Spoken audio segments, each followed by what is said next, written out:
আসসালামু আলাইকুম সবাইকে, আশা করি সবাই ভালো আছেন। কেন এখনো পর্যন্ত মাইকেল ক্যারিককে ম্যানচেস্টার ইউনাইটেড বোর্ড তারা পার্মানেন্ট ম্যানেজারের পজিশনটা দিয়ে দেয়নি? এই প্রশ্নটা অনেকের মাথায় ঘুরছে এবং ইভেন ম্যান ইউনাইটেড ফ্যান বেজের মধ্যে একটা বিরাট বিভক্তি হয়েছে।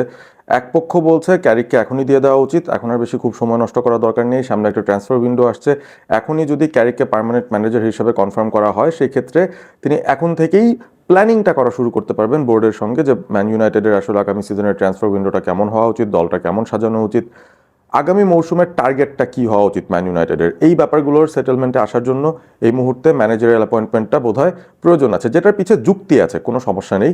তবে এই ইনিয়স বোর্ড তারা কেন এখনো পর্যন্ত ক্যারিককে পার্মানেন্ট ম্যানেজার হিসেবে ঘোষণা করেনি, সেটার পেছনে আমার মনে হয় ছোট্ট একটা ব্যাক স্টোরি আছে। এবং এই যে ম্যান ইউনাইটেডের পোস্ট স্যার অ্যালেক্স ফার্গুসন একটা রোলার কোস্টার রাইড গেছে ম্যানেজারদের, এত এত ম্যানেজার এসেছেন গেছেন, একটা সিজন আমরা একেবারে হাইয়ে থাকি, পরের সিজনেই ওই একই ম্যানেজারের আন্ডারে ডিপ করতে থাকি। সো ওই একটা ভিশাস সাইকেলের ভিতরে কিন্তু ইউনাইটেড চলছে এবং আলটিমেটলি দেখা যাচ্ছে এমন একটা পরিস্থিতি আমাদের ফ্যান বেজের হয়েছে যে 2 বছর পর আমরা ইউসিএল এ ফিরে আসছি, সেটা নিয়েই আমাদের বিশাল একটা সেলিব্রেটরি অবস্থাও হয়ে যাচ্ছে, মানে আমরা খুব পজিটিভ ফিল করছি যে হ্যাঁ, we are back to the UCL. এই অবস্থায় তো আসলে এই ক্লাবটার থাকার কথাই নয়। We are bound to get a lot of success, a lot of trophies, এবং ইউসিএল পজিশন বা ইউসিএল খেলা প্রতি সিজনে এটা বাই ডিফল্ট হওয়ার কথা। ইভেন অ্যাট আওয়ার ওয়ার্স্ট আমাদের কিন্তু ইউসিএল খেলারই কথা ছিল, but unfortunately the premier league is very competitive. এখন অন্যান্য অনেক দল তারা টাকা পয়সা দিয়েই হোক বা বেটার প্ল্যানিং করেই হোক ম্যান ইউনাইটেডের থেকে বেটার রেজাল্ট তারা বের করছে প্রিমিয়ার লিগে, এবং তারা আরও কনসিস্টেন্টলি ইউসিএল এর স্পটগুলো বের করছে।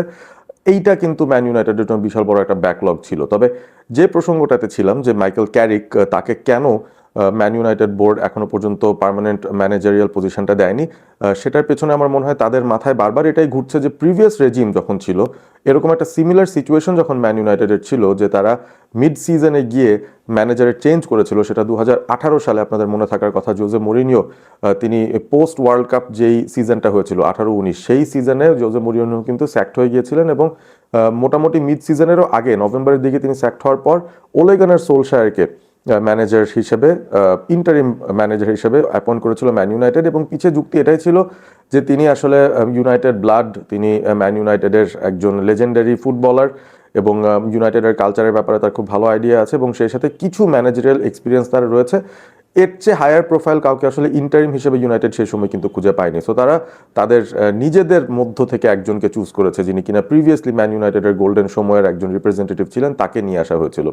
তো ওলে গানার সোলশায়ার তার অ্যাপয়েন্টমেন্ট যখন হয়েছিল ইউনাইটেডে, তার আগে কিন্তু তার অ্যাজ এ ম্যানেজার বড় কোনো ক্রেডেন্সিয়াল ছিল না। তিনি নরওয়েজিয়ান লিগে মোল্ডের হয়ে ম্যানেজারিয়াল করেছিলেন, সেটাই তার একমাত্র ক্রেডেন্সিয়াল ছিল এবং তাদেরকে চ্যাম্পিয়ন করেছিলেন, তবে সেটা নরওয়ের লিগে।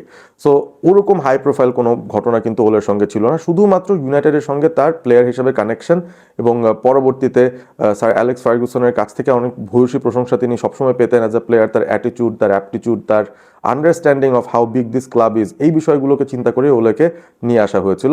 এবং ওলে গানার সোলশায়ার আসার পর থেকে ম্যান ইউনাইটেড তারা কিন্তু ধারাবাহিকভাবে ভালো রেজাল্ট করা শুরু করে প্রত্যেকটা ফ্রন্টে গিয়ে, এবং শেষ পর্যন্ত প্রিমিয়ার লিগে যখন মার্চের মধ্যে তারা একটা বেটার পজিশনে চলে আসে, প্রবাবলি সাউথহ্যাম্পটনকে খুব কঠিন একটা ম্যাচে তারা 3-2 গোলে হারিয়েছিল, সেটা মার্চের 2 তারিখ ছিল।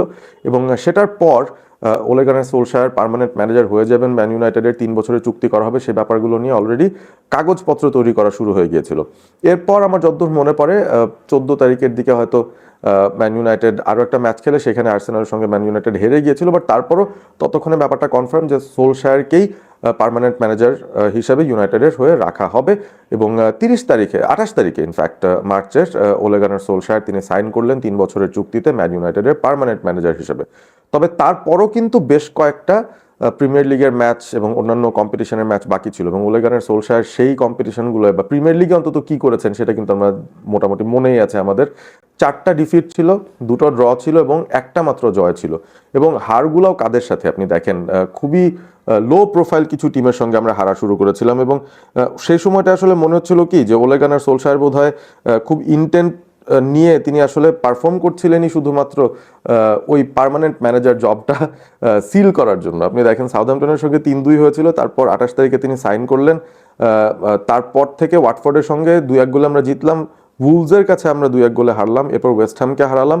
এভারটনের সাথে হারলাম, সিটির সাথে হারলাম, চেলসি আর হাডার্সফিল্ডের সঙ্গে ড্র করলাম এবং কার্ডিফের সঙ্গেও আমরা সিজনের লাস্ট ম্যাচে হারলাম। সো আমরা লাস্টে যদি চিন্তা করে দেখি যে ওলে গানার সোলশায়ার পার্মানেন্ট ম্যানেজার হওয়ার পর তিনি সব মিলিয়ে ম্যাচ খেলেছেন কয়টা, 1 2 3 4 5 6 7 8টা ম্যাচ খেলেছেন। 8টা ম্যাচের মধ্যে 2টো জয়, 4টা পরাজয় এবং 2টো ড্র। সো এই হচ্ছে ওলে গানার সোলশায়ার। 8 ম্যাচে মাত্র 8 পয়েন্ট নিয়ে ইউনাইটেড শেষ করে এবং সেই সিজনে ইউনাইটেড 6th পজিশনে শেষ করেছে, যেখানে কিনা ইজিলি আমরা 5th পজিশনে শেষ করতে পারতাম আর্সেনালের ওপরে। সেই জায়গাটা কিন্তু আমরা করতে পারিনি, জাস্ট বিকজ সিজনের এন্ডিংটা আমাদের এত বড় একটা ডিজাস্টার দিয়ে গেছে। সো পার্মানেন্ট হওয়ার সাথে সাথে ইউনাইটেডের যে ডাউনফল, হাঙ্গারের যে অভাব, ম্যানেজার যে আগেই সেলিব্রেট করছেন যে না আমি পরের সিজন নিয়ে ইতিমধ্যে চিন্তা করা শুরু করে দিয়েছি কারণ আমি পার্মানেন্ট ম্যানেজার, এটার কারণে কিন্তু আমাদের একটা ইউসিএল স্পট হাতছাড়া হয়ে গেছিল গত মৌসুমটায় বা সেই মৌসুমটাতে। সো একই ভুল আমার মনে হয় ইনিয়স করতে চায়নি। ক্যারিকের অ্যাপয়েন্টমেন্টটাও খুবই সিমিলার একটা কনটেক্সটে এসেছে, যে তাকে ইন্টারিম ম্যানেজার হিসেবে নিয়ে আসা হয়েছে, আবারও mid season United manager sack করেছিল রুবেন অ্যামোরিমকে এবং ক্যারিককে আনাই হয়েছে সেই চিন্তাভাবনা থেকে যে তার সঙ্গে ইউনাইটেডের যে প্রিভিয়াস টাইজ ছিল সেটার বেসিসে। তার আগে তিনি as a manager, assistant manager হিসেবে তিনি ইউনাইটেডে কিছুদিন ওলে গানার সোলশায়ারের সাথেই কাজ করেছিলেন। তারপর নিজে অ্যাজ এন ইন্টারিম সেই দফায় 2টো ম্যাচ তিনি ইউনাইটেডের হয়ে ম্যানেজার হিসেবে কাজ করেছিলেন। তারপর মিডলসব্রোতে গিয়েছিলেন, সেখানে তার একটা সিজন ভালো গেলেও পরের সিজনে ভালো যায়নি এবং তারপরও তিনি চ্যাম্পিয়নশিপ থেকে ওই মিডলসব্রোকে কিন্তু প্রিমিয়ার লিগেও উঠাতে পারেননি, মানে যতই দারুণ পারফরমেন্স হোক না কেন। সো মাইকেল ক্যারিকের ব্যাকগ্রাউন্ড অ্যাজ আ ম্যানেজার খুব একটা সাকসেসফুল না। দ্য বিগেস্ট সিচুয়েশনসে তিনি তখনও নিজেকে প্রুভ করতে পারেননি। ইউনাইটেডে আসলেন ইন্টারিম হিসাবে এবং এসেই অনেকটা ওলে গানার সোলশায়ারের স্টাইলেই মাইকেল ক্যারিক তিনি অবিশ্বাস্য একটা কাজ করলেন। এটা আসলে ইউনাইটেড ফ্যান্সরাও এক্সপেক্ট করেনি, রাইভাল ফ্যান্সরাও এক্সপেক্ট করেনি, ইনফ্যাক্ট কেউই আসলে এক্সপেক্ট করে না যে ইউনাইটেডের এই ধরনের একটা টার্ন অ্যারাউন্ড হবে এই সিজনে after the make the managerial change. আমরা যদি শুধুমাত্র পরিসংখ্যানের দিকেই তাকাই, সেখানে দেখব 17ই জানুয়ারিতে ইন্টারিম হিসেবে অ্যাপয়েন্টেড হয়েছিলেন এবং সেই সময় থেকে এখন পর্যন্ত ম্যান ইউনাইটেড 14টা প্রিমিয়ার লিগ ম্যাচ খেলেছে ক্যারিকের আন্ডারে। 11 হচ্ছে তাদের গোল ডিফারেন্স, 32টা পয়েন্ট তারা তুলেছে এবং ক্যারিকের ম্যান ইউনাইটেডের ইন্টারিম ম্যানেজার হিসেবে আসার পর থেকে যদি পয়েন্টস ট্যালির হিসাব ধরি তাহলে ম্যান ইউনাইটেড সবচেয়ে বেশি সংখ্যক ম্যাচ জিতেছে, সবচেয়ে বেশি সংখ্যক পয়েন্ট তারা পেয়েছে। ইভেন আর্সেনাল, ম্যান সিটির চেয়েও বেশি পয়েন্ট ম্যান ইউনাইটেড কিন্তু পেয়েছে আন্ডার মাইকেল ক্যারিক এবং এই পথের মধ্যে তিনি লিভারপুলকে হারালেন 2বার, সিটিকে হারিয়েছেন, তিনি অ্যাস্টন ভিলাকে হারিয়েছেন, তিনি চেলসিকে হারিয়েছেন, তিনি আর্সেনালকেও হারিয়েছেন। সো টপ 6-এর যত টিম আছে সবাইকেই কিন্তু মাইকেল ক্যারিক হারিয়ে দিয়েছেন তার এই ছোট্ট 14 ম্যাচের স্টিন্টের মধ্যে এবং দুর্দান্ত একটা পারফরমেন্স, মানে এটা তো ওলেরকেও ছাপানো একটা পারফরমেন্স ছিল। তারপরও কিন্তু এখনো পর্যন্ত মাইকেল ক্যারিককে ওই পার্মানেন্ট ম্যানেজারশিপটা দেওয়া হয়নি। রিজন বোধহয় একটাই, they don't want to make the same mistake. ক্যারিকের মধ্যে এবং টিমের মধ্যে ওই একই হাঙ্গারটা রাখতে চাচ্ছেন, একটা সাসপেন্স হয়তো রাখতে চাচ্ছে ইনিয়স, যে তুমি শেষ পর্যন্ত আগে শেষ করো, let's finish at the highest possible position we can. United এখন 3rd-এ আছে, সিটির কাছ থেকে যদিও 6 পয়েন্ট পেছনে, বাট সিটি 2টো ম্যাচ কম খেলেছে, তারা ওই 2টো ম্যাচ জিতলে পয়েন্ট ব্যবধানটা 12ই হয়ে যাবে। সো ইউনাইটেড সেফলি 3rd-এই হয়তো শেষ করতে পারবে, that is our highest possible position to finish. কিন্তু ওখানেই যেন আমরা শেষ করি এটা এনশিওর করার জন্যই বোধহয় ক্যারিককে এখনো পর্যন্ত ঝুলিয়ে রেখেছে বোর্ড। কারণ আমার কাছে মনে হচ্ছে যে এই সিজন শেষ হওয়ার সাথে সাথেই মাইকেল ক্যারিককেই পার্মানেন্ট ম্যানেজার হিসেবে ম্যানচেস্টার ইউনাইটেড অ্যাপয়েন্ট করবে এবং তার হাত ধরেই ইউনাইটেডের নেক্সট সিজনটা অন্তত আমরা দেখবো। সো দেখা যাক সেটা একটা লং টার্ম ডিল হয় নাকি শর্ট টার্মে ক্যারিক আবারও ইউনাইটেডকে একই পজিশনে ফেলে চলে যান, সেটা আমরা জানি না। তবে এই হচ্ছে আমার লজিক। আমার কাছে এই কারণেই মনে হচ্ছে যে মাইকেল ক্যারিক এখনও পার্মানেন্ট জবটা পাননি অবিশ্বাস্য একটা 2026 কাটানোর পরেও। আপনাদের মতামত জানিয়ে দিতে পারেন, ইউনাইটেড আসলে 3rd পজিশনে শেষ করছে এটা কতটুকু যুক্তিযুক্ত ছিল? মাইকেল ক্যারিককে কি ইতিমধ্যেই পার্মানেন্ট ম্যানেজার হিসেবে ঘোষণা করে দেওয়ার দরকার ছিল কিনা, বা ইনিয়সের এই প্ল্যানিংটা কি আপনার কাছে মনে হচ্ছে যে সুদূর প্রসারী কিনা, এখনও যে অপশনটা ওপেন রাখা বা ক্যারিককে এখনই না দিয়ে দেওয়া পার্মানেন্ট ম্যানেজারের চাকরিটা, সেটা আপনারা কমেন্ট করে জানিয়ে দিন। ভিডিওটি ভালো লেগে থাকলে বন্ধুদের সঙ্গে শেয়ার করবেন এবং সাবস্ক্রাইব করবেন অল স্পোর্ট এবিপি। ভালো থাকবেন সবাই।